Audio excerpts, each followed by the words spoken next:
नमस्कार सर्वांना, श्री स्वामी समर्थ. तर अक्कलकोट दर्शन केल्यानंतर गाडी बदलून आम्ही कर्नाटकच्या दिशेने निघालो. ही बाँड्री आहे कर्नाटकची, असं आम्हाला त्या गाडीवाल्या दादानं सांगितलं. तिथून रिक्षा बदलून आम्ही परत संगमावरती गेलो. संगमावर स्नान करण्यासाठी आज मौनी अमावस्या पण होती आणि चांगला योग होता. गर्दी पण खूप होती तिथं.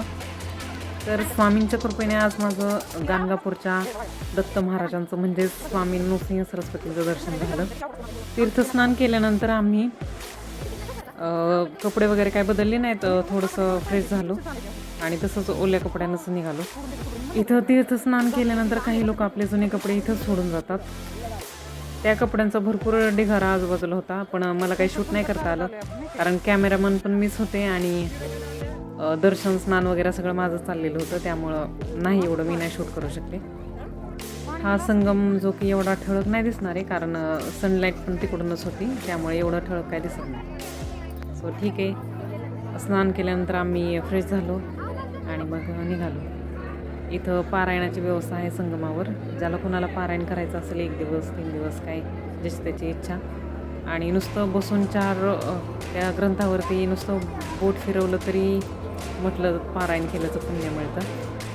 आमच्याकडे काही जास्त वेळ नव्हता कारण 12ची आरती घेऊन आम्हाला परत अक्कलकोटला जायचं होतं. त्यासाठी आमची घाई होती म्हणजे, पण तरी बराच वेळ आम्ही गाणगापूरमध्ये घालवला. इथे ते झाडाच्याकडे दोरे बांधलेले, ज्याची त्याची इच्छा म्हणजे अशी श्रद्धा आहे की इथं धागा बांधल्यानंतर इच्छा पूर्ण होते. तर चला मग.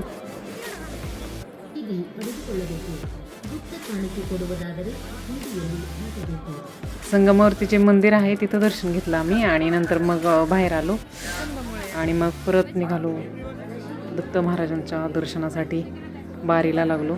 जास्त वेळ नाही गेला बारीत, पण आम्हाला आरती हवी होती, ती सापडली. आम्ही मागच्या साईडला बसलेलो. त्या द्रोणमध्ये प्रसाद घेऊन खाल्ला आम्ही. ती नाही शूट केलं मी कारण खूप घाई गडबड आणि खूप चालावं लागलं त्यामुळं.